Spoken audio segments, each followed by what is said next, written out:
Hi, welcome to Mishnayis Sukkah Chapter 4, Mishnah 9, Perek Dalad, Mishnah Tes, where there's this really big fight.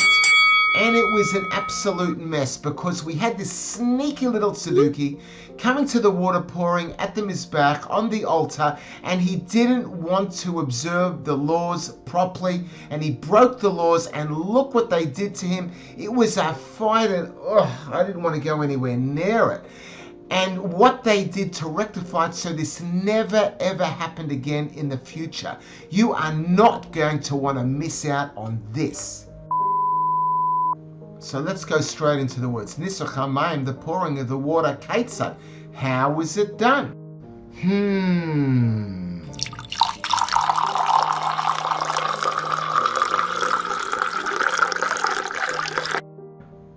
Tzluchis, a large container shel zav of gold. It was made out of gold. Machazekes shloishes lugim. That was holding 3 lugim. Now 1 lug is 0.345 liters, so 3 of those lugim would be 1.035 liters. It was just over a liter of liquid. The Cohen would go and fill it up from this Shiluach spring that was near Yerushalayim. Higia l'shar hamayim, when they reached the gate of water, and that was the water gate, that was the entrance into the Beis Hamikdash. Taku v'heirio v'saku. They would blow a tekiah, a cherua, and a tekiah.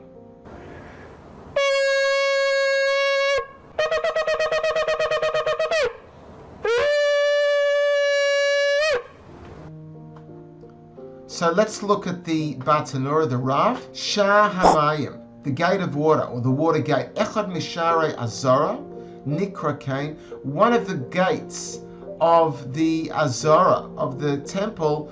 It was called so, Al Shem, because Sheboy Machnisin Sluchas Shalmayim. Via this gate, they would bring in the container of water, the Succah, for the pouring of the festival of Sukkah. And they were coming from the Shiluach spring. They'd enter via this gate. And when they actually arrived at the Beis Hamikdash, at the Mizbech, Taku v'heirio, they did a tekiah, a teru, and a tekiah. Mishum shenema, because it says in Yeshaya, v'sha'avtem mayim b'sosai, you shall draw the water with joy. So while they were at the gate of water, they would be blowing the trumpet, signifying this important happy event. Olav HaKevesh, the Cohen would go up on the ramp, Ufana, and he would turn L'smoilo, to his left. Shnei Sefolim shel Kesef Hayosham, 2 silver bowls of silver were there. They were straight in front of him. As soon as he turned left, that's what he saw straight away. Rabbi Yehuda says, he argues, shel Sid Hayo. They were not of silver, but in fact they were made out of plaster. Ela Shahayo Mushcharin Pneim, but their surfaces were blackened mitnei hayoyin, because of the wine. The Mepharshim explained that sometimes they'd make a mistake, they'd pour the wine into the water, and the water in the wine. So both of those bowls would get blackened by the wine. Umenukavin kamin shnei chatomin, and they were pierced like 2 nose-like holes, dakin, that were fine. Echad me'ubeh ve'echad dak. One was thick and one was thin. Why?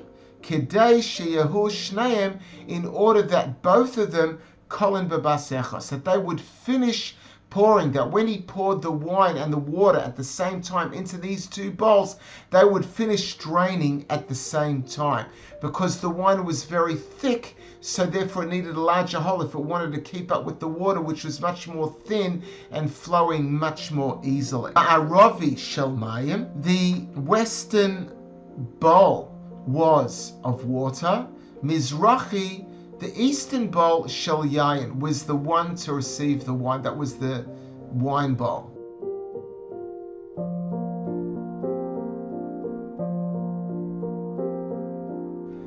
If it happened, Eira shel mayim l'soich shel yayin, If he accidentally poured the water into the bowl designated for the wine, or v'shel yain l'soich, of wine into shel mayim, into the one of water, so he mixed them up, yotza, he's fulfilled his obligation.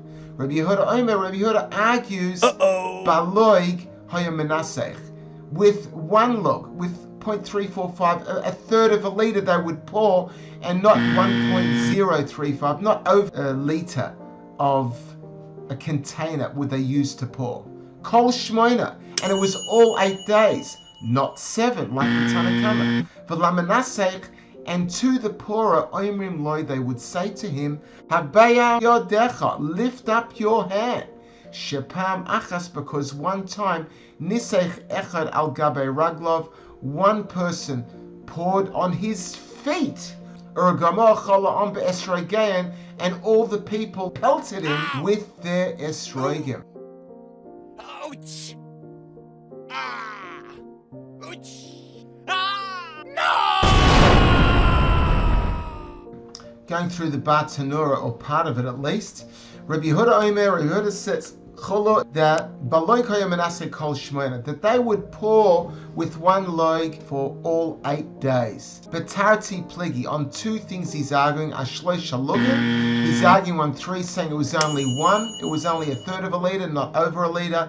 V'ashiva, and on 7 days, the Tanakama, he's arguing against the Tanakama that said that they would pour for 7.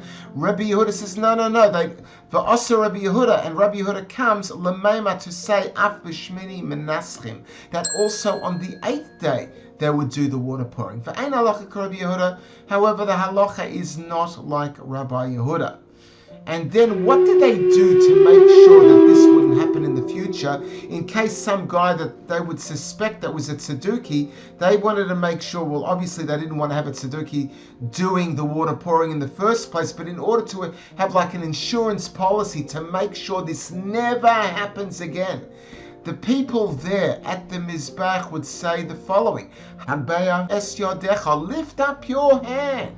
Lift it up. They wanted to see, because they wanted to make sure that he's not pouring it down here. They wanted to see it's going on the Mizbach, and therefore when they can see his hands and exactly what he's doing, in order to ensure that he wasn't doing the wrong thing. What does the Batanura say? Kadesh Shanira, in order that we should see im titain mayim b'seifel. It should appear if he's putting the water in the bowl and not on the floor. Because the Tzedukim did not agree, they did not acknowledge the custom of pouring the water into the bowls for the water pouring, because they did not acknowledge Halacha Moshe Sinai, the oral laws that were given to Moshe on Mount Sinai. Now you might be asking, well, why is it that they had esrogim ready to go at pelt at anybody? How did they have that handy? So if we go down to the Tosfos Yom Tov, it says over here, be'esrogain, with their esrogim, l'lamdecha, to teach you, she'ein nisuch ela b'shachar, that the pouring of this water was only in the morning, b'shas netilas lulav, at the time of the taking of the lulav. So in the morning when they had the lulav, they had their esrog, they benched on the lulav and esrog, they had the esrogim, so that's why they were able to pelt this guy and teach this guy a lesson who broke the laws and didn't observe the water pouring that year as it should be.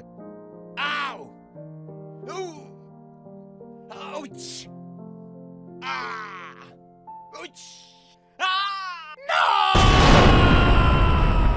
No! The water pouring took place by using a container made out of gold. It was over a liter in size, and they would go down to the Shiluach spring. It was a spring of natural water that was close to Jerusalem, to draw that water to bring to the Mizbach and the Beis HaMikdash. So once they collected their water and they were marching towards the Beis HaMikdash, they would enter via the Shar HaMayim, the gate of water, or the water gate.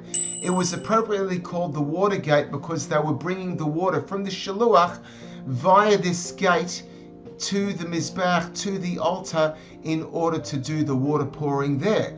and they would then blow a tekiah, a teruah, a tekiah, because it signified the joy with which we were performing this mitzvah. Then the Cohen would walk up the ramp northwards towards the Mizbeach, and then once he got on top of the Mizbeach, he turned to his left, and those two bowls were right there, ready to do the pouring into them. We also learned how Rabbi Yehuda argued on two things. He argued about the size of this flask, this bottle, this large container made out of gold. It wasn't 3 lug, it wasn't over a liter, it was only 1 lug, which was 1/3 of a liter. And he also argued about the number of days that the water pouring would take place. The Tanakhama, the first part of the Mishnah, our author there says that it took place for 7 days, but the second part, Rabbi Yehuda, he argues and he says, no, it took place even on the 8th day, so it was for all 8 days that the water pouring took place. And then we also learned about these 2 holes, these nostril-like holes that would be in the 2 silver bowls on the Mizbeach there on the southwestern side. One was thick and one was thin. The western bowl was the one for the water, and the eastern bowl was the one for the wine. The one for the wine had a thicker hole because the Cohen would pour both the wine and the water into those 2 holes in those silver bowls, and he wanted them to drain out at the same time. So in order that the wine can keep up with the flow of the water, the wine was much thicker liquid, so it had to be a wider hole so it would drain out and keep up with the water drainage, that they would both empty out at the same time. If the Cohen made a mistake and he poured the wine into the bowl for water, or the water into the bowl for the wine, he still fulfilled the mitzvah. He was yotzer. In order to ensure that this would never happen again because of that sneaky Tzeduki, from then on they always said, while the Cohen on the Mizbeach was pouring the water and the wine, they'd say, lift up your hand to see what he was actually doing, to make sure he was actually pouring it into the bowls and not on the ground, because we learned that the Tzedukim did not hold, they did not acknowledge, they didn't agree to follow the oral law, the laws given from Moshe at Har Sinai.